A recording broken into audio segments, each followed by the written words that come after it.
뉴스 파헤치기 순서입니다. 청주지검이 지난 3월 있었죠. 전국 동시조합장 선거. 이 선거에 선거사범 13명을 기소했다는 소식이 올라와 있습니다. 이 13명 가운데는 당선자도 다수 포함이 돼 있다고 합니다. 자세한 소식 알아보겠습니다.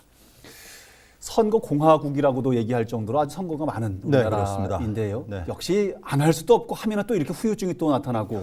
네, 그렇습니다. 굉장히 아마 이번에 뭐 많다고 그러는데요. 조합장 선거가 가장 규모가 클 거예요. 아, 그렇습니까? 네, 2015년에 그동안에는 우리가 이제 그 농협 같은 경우에 중앙회 지부가 있고 이제 단위 조합원 조합이 있지 않습니까? 그렇습니다. 예전에는 단위 조합이라고 그랬는데 예. 다 선거를 통해서 이제 조합장을 선출을 합니다. 예. 그런 곳이 올해 전국에 1,344개였어요. 굉장히 많군요. 엄청나죠? 예, 예. 그러니까 농협, 축협, 수협, 산림조합. 산림조합까지. 그렇게 하다 보니까 전국의 그 조합원만 해도 한 200만 명이 넘어요. 200만 명이요. 네, 우리 엄청납니다. 충북 전체 인구가 한 160만 명 되니까 예. 충북 플러스 아마 강원 남부권까지 정도까지. 포함되는 정도 인구 전체 합친 것이 투표인단. 조합원이다. 예, 조합원이죠. 조합원이다. 예. 그래서 이제 중구난방으로 이렇게 남발이 되니까 예. 2015년에 그 관련법을 만들었어요. 예. 농협에서 더 이상 이렇게 선거 관리 업무를 할 수 없겠다 해서 중앙선관위에 위탁을 하면서 당시에 이제 그 공공단체 등 위탁 선거에 관한 법률을 만들었어요. 예. 일명 이제 위탁 선거법이라 해서 예. 그 법 아래에서 2015년에 1회 조합원 동시 선거가 처음 실시됐습니다. 실시가 됐고. 네. 그리고 임기 4년이죠. 올해 지난 3월에 이제 2회가 실시가 된 것입니다. 예. 그래서 충북에서도 70한 70여 곳에서 조합장 선거가 있었습니다. 아, 네. 이번에 선거사범이 굉장히 이제 많아서 13명을 검찰이 기소를 했다고 그러는데요.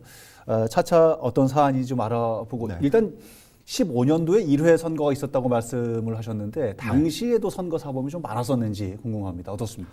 네, 그 위탁선거법 그 도입 취지는요. 예. 그동안에 사실 그 우리 그 조합장 선거는 경운기 선거다. 막걸리 경운기 선거다. 예. 뭐 형님 먼저 아우 먼저 선거다. 아하. 거의 뭐 이제 동네 선거 비슷하게. 예. 그러다 보니까는 어떤 그 지역성이 강하고 폐쇄성이 강하고 예. 그런 과정에서 어떤 그 금품이라든지 그 흑색 선정 이런 게 굉장히 난무했잖아요. 예. 그래서 그 제도가 시행이 되면서 많은 부분들이 개선될 것이라 해가지고 뭐 상당 부분 개선이 됐습니다. 예. 그래서 제가 잠깐 전국적인 통계치를 한번 좀 말씀드려 볼게요. 예. 1회 조합장 선거 때는 그 1,344명이 입건이 됐어요. 많이 됐네요. 그래서 847명이 기소가 됐고요. 예. 당선자 157명, 이건 전국적인 통계입니다. 예, 전국 단위로. 당선자 157명이 기소가 됐어요. 그리고 이제 2회 때는 약간 그 전체적인 그 입건 현황은 좀 줄었습니다. 한 30여 그렇습니까? 건이 줄었는데 예. 1,303건이고요. 759명이 기소가 됐고 544명이 불구속 처분이 됐습니다. 전국별로 지금 그래서 그것도 굉장히 많네요. 예. 입건된 당선자가 229명이었어요. 예. 1회 때는 157명이었는데 야, 2회도 늘었네요. 아닙니다. 참, 제가 반대로. 229명 입건자 중에 기소된 당선자가 116명. 116명. 그러니까 1회 때보다는 한 40여 명이 줄은 거죠. 줄었군요. 네, 줄었습니다. 예. 그런데 이 수치도 굉장히 높은 수치예요. 전체 그 1,300여 곳에 조합장을 선거를 하는데 116명이 기소가 됐다. 거의 뭐 기소됐다는 10% 거는 뭐 가깝게. 재판에 넘겨진다는 예, 거 아니겠습니까? 그렇죠. 그러면은 거의 무투표 당선 지역을 빼면은 거의 뭐 10명 중에 1명, 그러니까요. 11명 중에 1명, 그렇습니다. 굉장히 높은 수치죠. 그러네요. 그러니까는 당선되면은 또 통과 의례식으로 재판을 한번 받아야지 진정한 조합장이 된다. 그럼. 뭐 이런 그 얘기까지 나올 정도니까요. 그렇습니까? 네. 가슴이 아픕니다. 이런 일들이 없이 현직에서 제 활동을 좀 했었으면 좋겠는데요. 우선은 피의자들, 기소된 분들이 어떤 혐의들을 받고 있는지 유형도 좀 궁금합니다. 지역에서는 어떻습니까? 네, 그렇죠. 충북에서는 그래서 이번에 예. 36명이 입건이 됐죠. 예. 당선자 13명 입건자 중에서 이제 7명이 불구속 기소가 됐고, 불구속 됐다고 그래서 뭐 다 끝난 게 아니라 이제 그 구속되지 않는 상태에서 재판을 받는다 그렇죠. 이거죠. 그렇죠. 예. 그 나머지 6분은 이제 증거불충분으로 불기소 처분됐으니까요. 예. 그래서 1회 때 우리 충북 지역에서 1회 때는 이거는 이제 경찰이 조사한 통계 자료거든요. 예. 41건 적발해서 24명 기소. 그래서 그 현직 조합장 한 명이 확정적으로 이제 징역형을 선고받고 당선이 무효가 됐다. 이런 이제 수치상으로는 통계치가 이번보다 나오는데. 일단 조금 줄어는 들었고. 네네, 충북은 약간 좀 줄어든 예. 수치예요. 뭐 다른 지역도 보면은 조금씩 늘어난 지역도 있고 줄어든 지역도 있는데 어떤 수치적인 통계의 의미는 없습니다. 어떤 법들을 위반을 한 것으로 지금 나오나요? 굉장히 뭐 다양하죠. 뭐 우리 충북 같은 경우에도 뭐 제가 잠깐 좀 소개를 해드릴까요? 그러면은 예. 그러니까 사전 선거 운동을 한 경우도 역시 굉장히 많아요. 그런 부분이 있고요. 네, 예전에는 그 일회 그 조합장 선거 때는 그 법을 몰라서 뭐 현수막에 현수막을 내걸었는데 거기에 전에 농협 직함을 넣었다. 아, 이게 뭐 잘못이냐? 아하. 그 전에 사례가 없었으니까. 아, 그렇죠. 첫 번째 그러니까는- 선거였으니까. 예. 그럼 이게 상대편 후보가 있지 않습니까? 그렇죠. 그러면 저거 불법이다. 선관위 신고. 아하. 그러면은 아. 가서 난 몰랐다. 뭐 그렇군요. 그렇게 해서 좀 선처를 해준 경우가 많았는데 예. 이제 이렇게 좀 몰라서 그 법을 몰라서 한 경우도 있고 워낙 지역성이 강한 선거다 보니까는 예. 아무래도 그 일회 그 동시 선거 때는 그 금품 향응 제공이 향응 제공. 전국적으로 한 40% 됐어요. 아이고, 굉장히 많군요. 그런데 높았네. 2회에 들어서는 그게 60%로 올라갔어요. 아, 그렇습니까? 네네네. 야, 이게 그런 일들을 없게끔 하기 위해서 동시 선거를 하는 네네네. 건데, 야, 이렇게 되면 취지가 좀 무색하네요. 뭐 그리고 그 이제 그 같은 사례가 이제 기부행위 위반으로 기소된 경우겠죠. 예, 우리 충북에서 예, 그 연임에 성공한 청주 모 농협조합장 B 씨 같은 경우는요. 예. 전임 시절이던 2017년 그러니까 재임 기간 중에 그런 그 자신의 이름으로 조합원들에게 경조금을 내서 기부행위 위반으로 불구속 기소가 된 사례.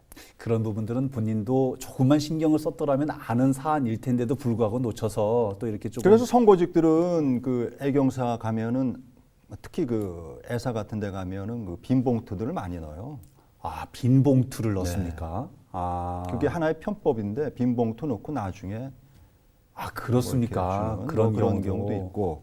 어. 그런데 이제 그 아무래도 이제 농협조합장이다 보니까 정치인들은 아니잖아요. 그러니까는 이제 사실 또 시골 지역에 다 조합원이고 또 한 치 건너 두 치 뭐 친인척이고 예, 하다 예, 보니까는 그렇죠, 그거를 그렇죠. 어떻게 그렇게 이제 해서 넣었으면은 또 그게 또 눈이 많잖아요. 그렇죠. 많은 분들이 옆집 보죠. 저 부엌에 숟가락 젓가락 몇 개까지 다 하는 게 아는데 시골 시골에서는 동네인데. 그렇죠. 그렇게 해서 그 불구속 기소된 경우도 있었고요. 요 부분 좀 하나 여쭤볼게요. 아까 네. 뭐 13명을 청주지검이 이제 기소를 했는데 그 가운데 상당수 당선자 신분이다 이런 얘기를 하셨었는데요. 네. 충북 지역의 모 협동조합의 조합장 법정에 서게 됐다 이런 얘기가 있는데 이게 네. 어떤 내용입니까? 그러니까는 그 3월 13일 날 선거였지 맞습니다. 않습니까? 예. 원래 6개월 전서부터는 어떤 그런 그 금지 조항들이 많아요. 예. 그런데 올 2월 중순께죠. 조합 그 임원과 함께 특정 장소에서 조합원을 모아놓고 예. 그 선거 운동을 했다. 그런 그 혐의를 받고 있습니다. 아. 그러니까는 그 사실 임원들도 선거에 개입하면 안 되거든요. 예, 또 예. 임원이 또 개입해서 선거 개입으로 또 이렇게 그 처벌받는 경우도 꽤 있어요. 오, 네, 아, 그런 그렇군요. 경우도 있고. 예. 앞서서 네. 저 기부행위 위반했던 부분들에 대한 사례는 지금 이제 잠깐 좀 언급을 해 주셨고요. 네. 충북 지역에 무슨 산림조합의 조합장, 모 산림조합의 조합장은 이게 그렇죠. 호별 방문 규정을 위반했다 이런 내용이 있던데 호별 방문을 하면 안 되는 뭐 이런 규정이 있는 모양이에요. 어떤 내용? 그러니까 지금 그 위탁선거법이 네.